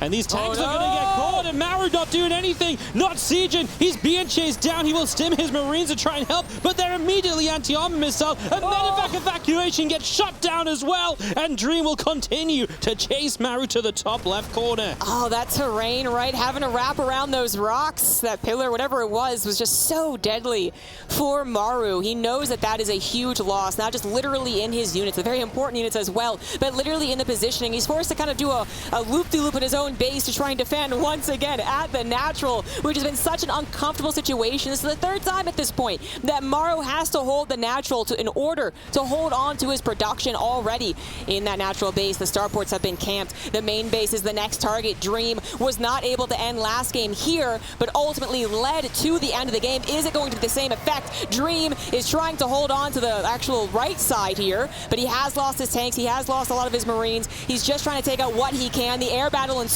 Dream keeping the supply lead, starting to lose out on some of his units, but ultimately has more, or maybe going to be pushed back. He is going to be pushed back. The orange actually covering his Vikings, forced them to retreat. His lack of ground army also retreating. That was maybe a bit questionable there, trying to throw down auto turrets to contribute to the Viking fight as he realized he was truly losing it. Maru actually defends his main base and punishes Dream as well. Wow, Dream just got a little bit too caught up. I was thinking, it's looking great, it's looking fine.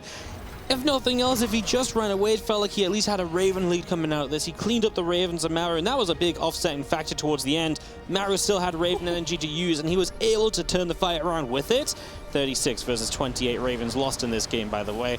I won't make you do the math on the gas on that one, ZG, but it's a lot of gas gone down in Ravens.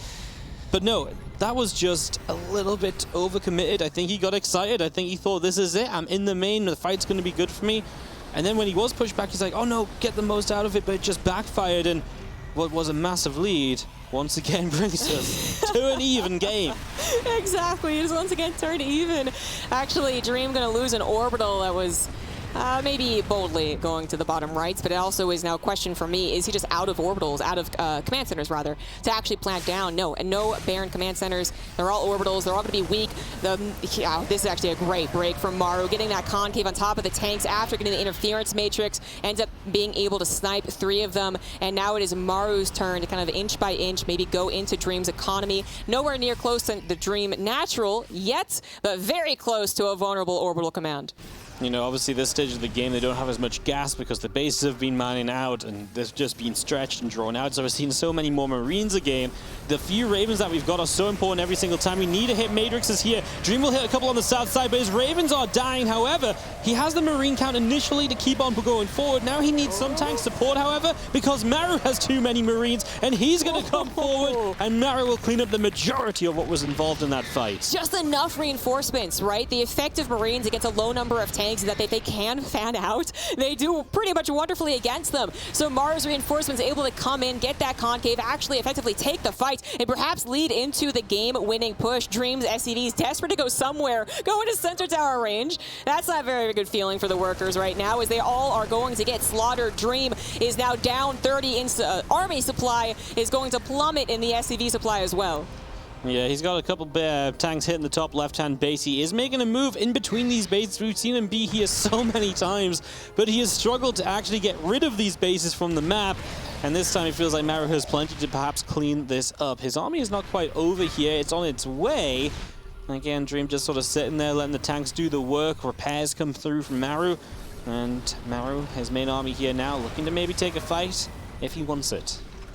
Ooh, Dream has been able to consolidate his army a bit more, and he actually successfully evacuated SCVs all the way across the map.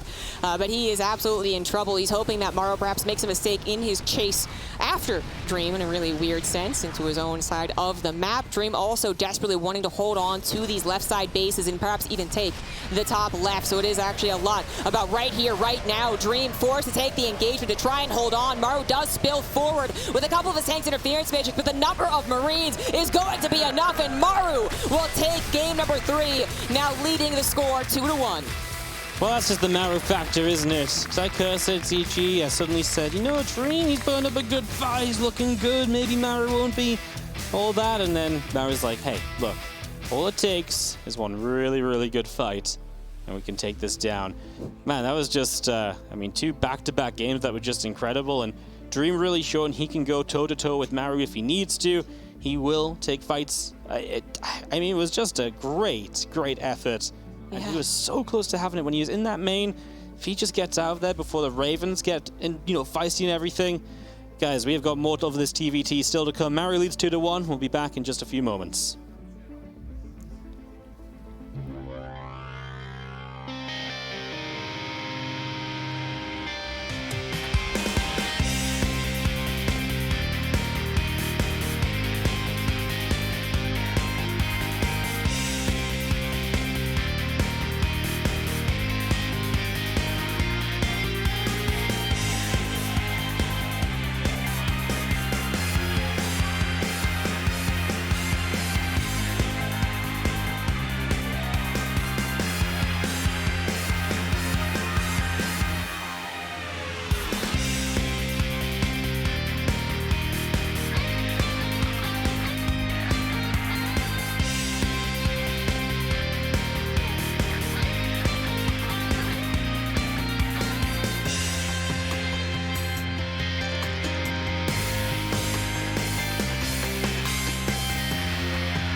on, we are getting into what could be the final game of Dream versus Maru. Maru able to hold in late game TVT to put his score at 2-1 against Dream. But as you were saying, Wardy, in the game, I guess cursing Dream, Dream is playing so much better late game TVT than we expected. Yeah, I mean, we knew he was going to play good TVT. He played that crazy game on Berlingrad against Cure, dealt with some really crazy situations. But it's very different getting into crazy situations, controlling well there, and then going toe-to-toe with Maru and controlling a game against Maru as well, which is kind of what he did here. We had a couple of games where Maru was controlling maps 1 and 2, but map 3 really was kind of the Dream game for quite a long time. Maru really kind of needed Dream to make a mistake more than he made plays himself to get into it. Yeah, that is, maybe a often brutal way to put it, but yeah. And Dream getting just overconfident into that main base might have been his real downfall. But it must have been so tempting after so many times hitting that natural so close to actually camping. Very important production for Maru to actually just go for it, blitz for it. Maru able to turn it around and hold on and then play better, I guess, is best TVT towards the later stages, carry the momentum and take the victory. But obviously Dream, he's so close to actually breaking late game's Maru TVT. Did it once, almost did it a second time. We'll see if he can actually do it again here in game number 4.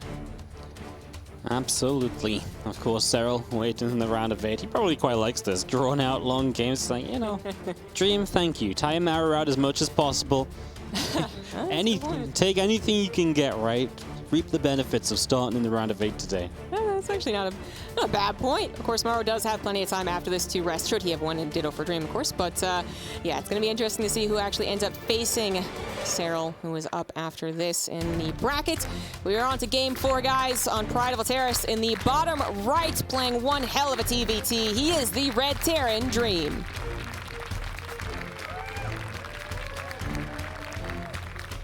Top left-hand side, definitely not going down without a fight. In fact, he's looking good. Up 2-1, our blue Terran player from Team NV is Maru.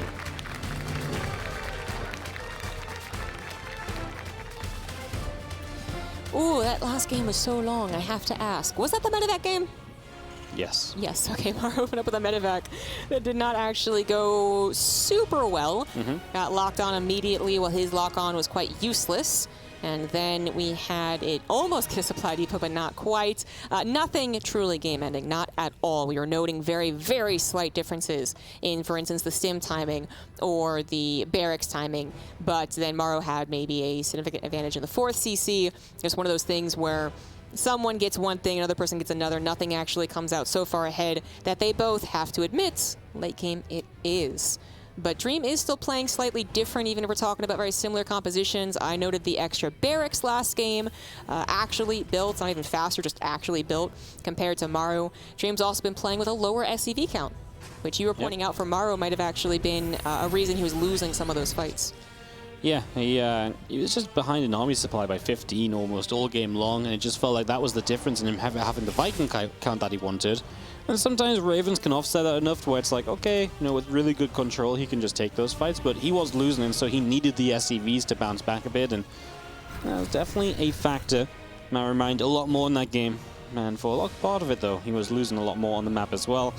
No scout allowed. Dream lifted up that depot early. I mean, once again, is Maru going to go back into that early reactor?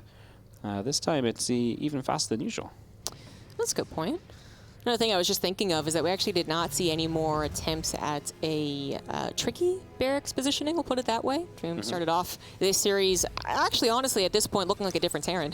You know, that first game almost seems like it didn't exist. Yeah. Although the point is still on Maru's board for it, in which we had Dream play in a way that we thought he was really, you know, acknowledging that he was the underdog. He went for the kind of weird opener of placement, building placement. He went for the mech that ended up being the failure, right? Yep. And then he just goes and plays 2 games of brilliant Marine, Tank, Viking, Raven. And so I don't know if he was hoping that maybe that first game would be a bit more of like a gut punch, you know, like a slap across the face. Haha, gotcha. Now I get to show you what I'm really made out of. But seriously, that first game was not actually truly indicative of what we're going to see in this TVT. Yeah, no, the first game was like a different series. It was like they played a warm-up game. And, Dream's like, I'm not going to quite show you what I'm probably going to do. Maru's like, oh, that's okay. Yeah, and then, yeah. like, right, now the best of 5 begins. Unfortunately, Dream actually took a loss for it, so. Yeah, they actually thought they were playing ladder, so Dream was like, I want to hide my builds, right? No, of course not, guys. But we do have another medevac build from Maru. It's not going to be with a Cyclone, at least yet. No, it actually isn't. So fourth Hellion is on the way. Could do, I mean, a couple different things with this, actually. The placement of the armies could be in question, so immediately we think 4 Hellions medevac main base, right? But then the Marines or the Reapers rather hit the natural. What if he actually swapped that? Or maybe he did one first and then the second one afterwards, right? Dream only has so many units to spread around. And then actually, what if Maru just puts everything in the main base, which has actually become one of the better ways to use this opener?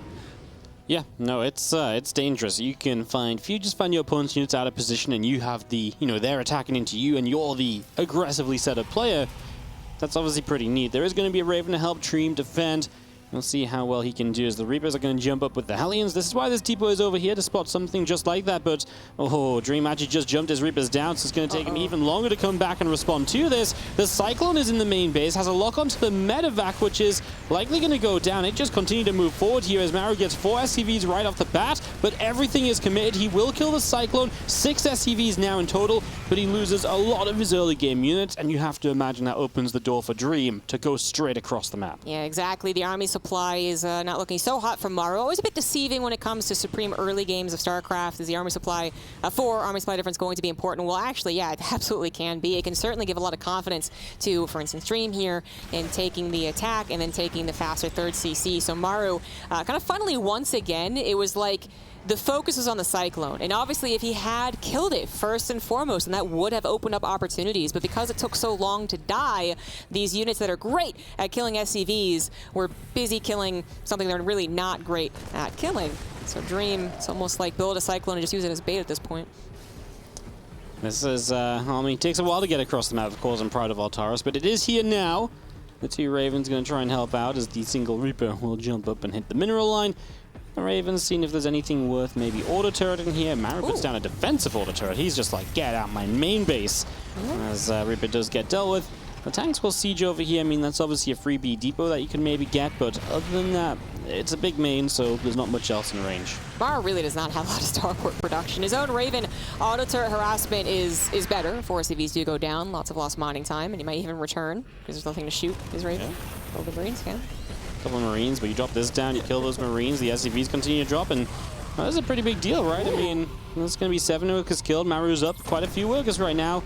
As long as his attack of Dream ain't doing anything as he takes a tank shot on his tank, it looks unlikely as though he'll be able to do much. Well, this looks really, really good. I mean, they're going to get in range of the refineries. He can do this because the Raven is obviously across the map. Nice matrix on the Cyclone. But because Maru's Ravens are across the map, harassing a little bit, it just means that you are able to get these tanks sieged up without the fear of them being matrixed and killed off. Yes, that is very true. I really thought that Dream was going to be able to use his own Ravens a lot more, though, right? So Maru using one to attack and using the other one almost getting its auto turret baited out, I thought was actually going to open up an opportunity for Dream, but then, not really. Additionally, the Viking production actually being a bit later than perhaps had he not opened the way that he did. I truly thought the Ravens with Dream were going to contribute a bit more. That said, I mean, they're alive. They're getting energy. They're going to be full energy for the next attack, so absolutely still could be important. They most definitely will in TVT. I just thought they were going to be able to do a little bit more there. Yeah. I thought so a little bit too, as tanks, Marines, Ravens all hanging out back at home now from Dream. Both on the way to Stim. Maru will trail on the upgrades. His 1-1 just now starting, as we do have him. He's a little bit faster on the barracks production, though. His barracks already building reactors, so, one player leads here, the other player leads there. Mild differences across the board here.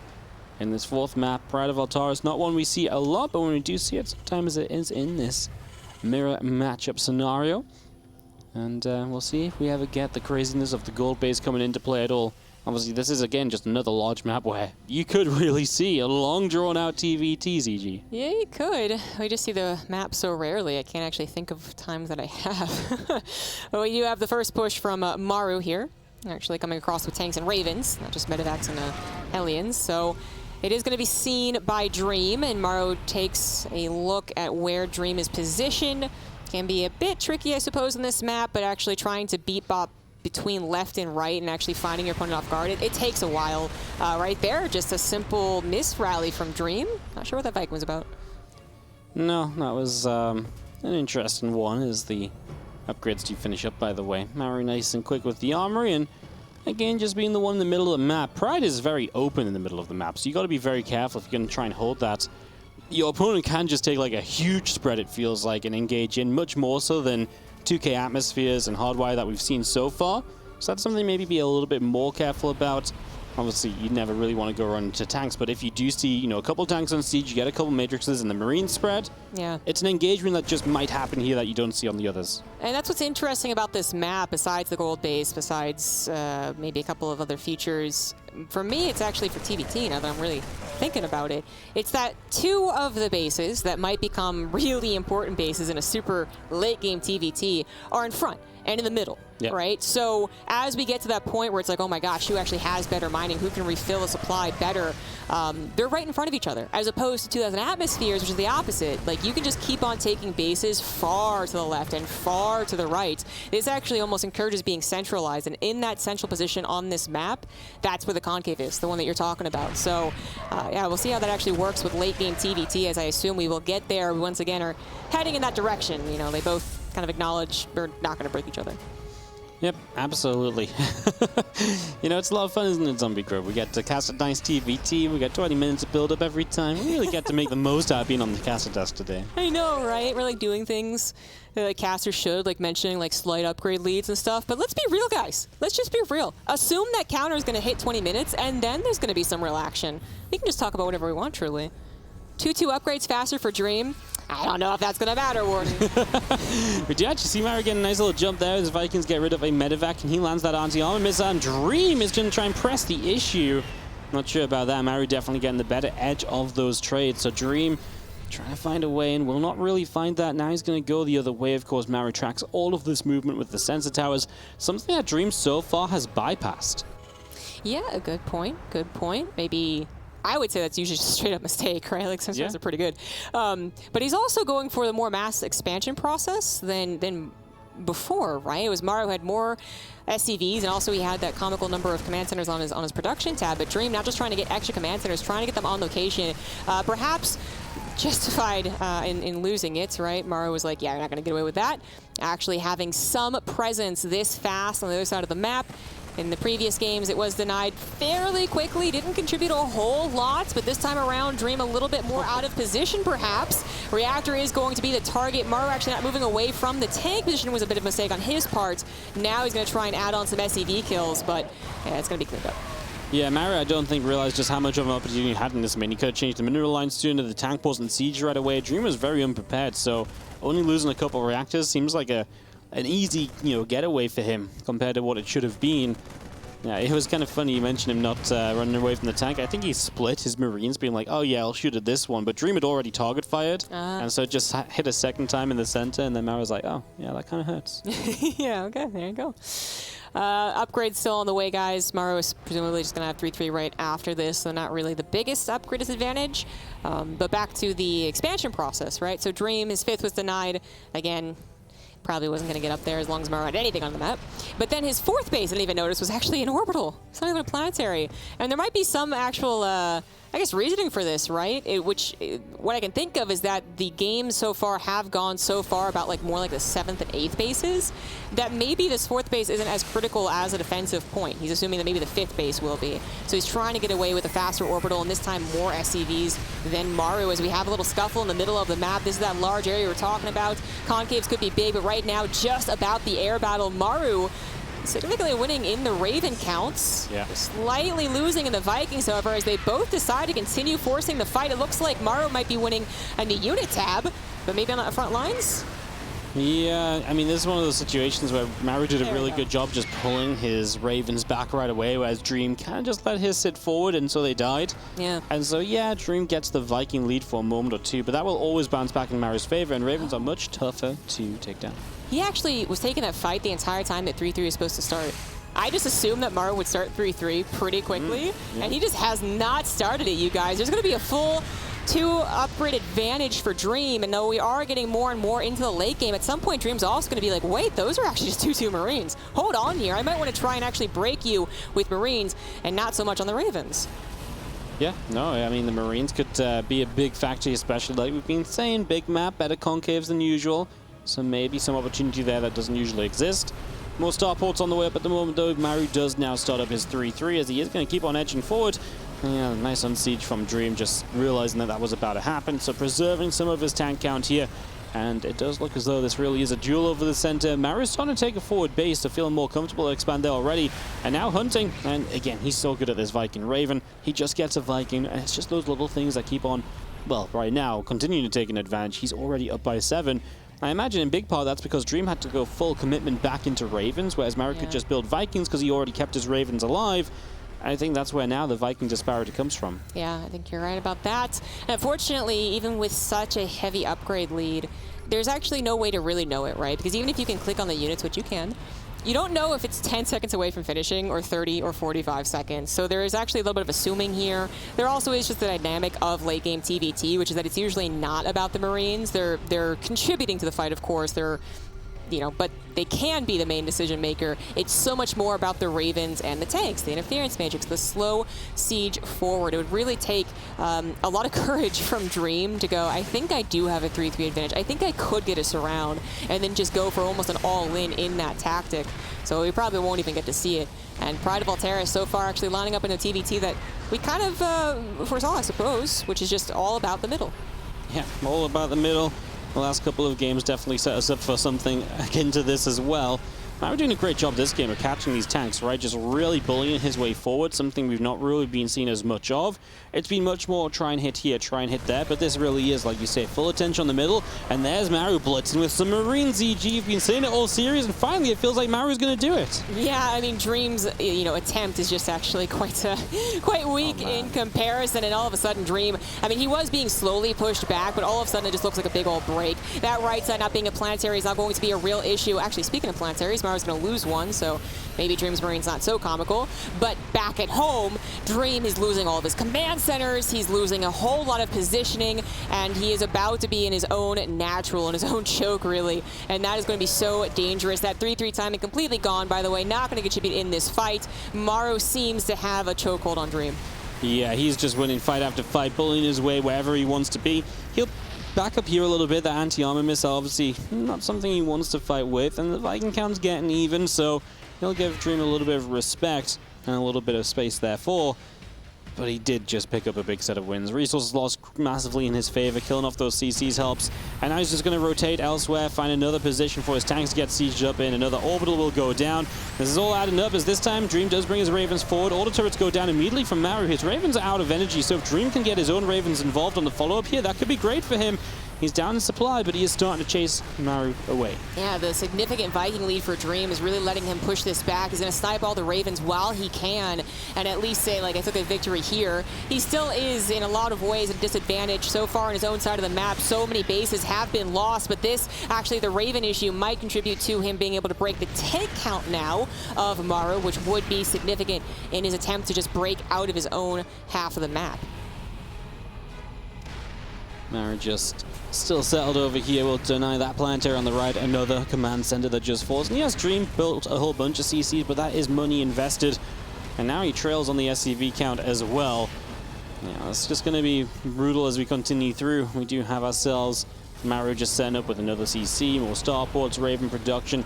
He does what he wants back at home during this because Dream has zero pressure out on the map. Yeah, it's gonna take a lot for Dream, but we kind of had the same kind of tone in that second game, actually, where it looked like Maru was just winning in terms of late game TVT, slowly siege hopping forward, winning the air battles, and Dream all of a sudden making that right call at the right time, was able to turn it around. So we are, I guess for Dream fans, hoping for that to happen again, but Maru is looking once again at the third CC. That's going to be another orbital kill. There's even one still in the air that he could also try and go after if he knew about it. Of course, that would be a bit risky since Dream's air army is so close.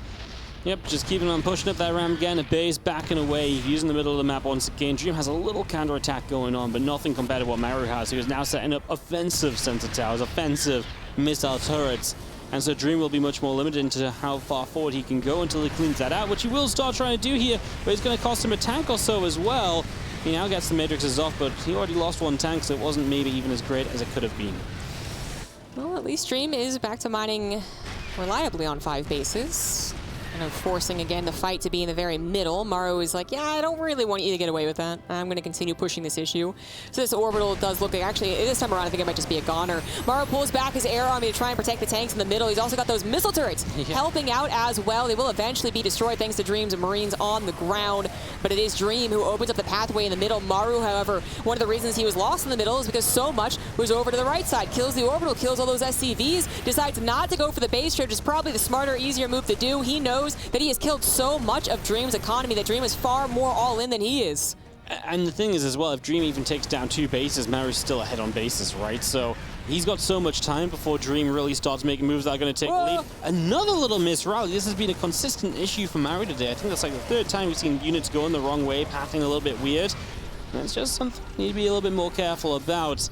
Supplies even out, and Dream does have larger army supply, but he is mining so much less right now. Maru's still expanding new base in the top right-hand corner, and just going to pull back around into the center again. Oh my gosh, tripling the gas intake there. That is insane. Maru is going to be accruing quite the bank, trying to use it on whatever upgrades he still needs, replacing his Ravens as well, but suddenly it becomes the issue again of Dream's Marines. However, trying to get that concave, there are some Marines for Maru, auto turrets for Maru as well, so Dream will not be breaking into the main base, not soon anyways, but he is looking for it. Another air battle. There's a lot of Marines on the ground for Dream. His tank's currently on siege, actually helping to take down the auto turrets in a way that you would not usually imagine. But this all seems like it's not going to be quite enough, right? Even if Dream's taking maybe some victories, the kind of tiny ones, right? 24 Marines to 9. Overall, he can't break Maru fast enough. He's not breaking the air army, he's not breaking the tank line, and he's not breaking Maru's production. Eventually those Marines just going to run into tanks, and then they just don't really help that much at all. Tanks continue up the top side. The Marines are going to sit there. The Planetary Fortress is on fire, and we're just going to be seeing Dream continue to try and do something. Maru is looking to break out a bit. A few Matrixes getting down an auto turret, bringing his own Marines down this ramp as well as these tanks will fall, and Maru extending his lead in this game. He put in the foundations for this lead by taking down the bases and denying the economy of Dream. And now Dream has not been able to do enough with his army. He doesn't really have much of a rebuild, and Maru starts to set his way across the map and to start to set his way into the quarterfinals of the Intel Extreme Masters, Katowice. It does look like we're going to be getting that best-of-5 offline Maru versus Cyril match. Let's be real, a lot of us wanted it, but Dream is not ready to let it go. One last fight to try and protect his 3rd base, but he is 70 supply down, half the army supply, and that is it. Good game, well played. Maru 3-1 against Dream, moving on to face the Finnish Phenom.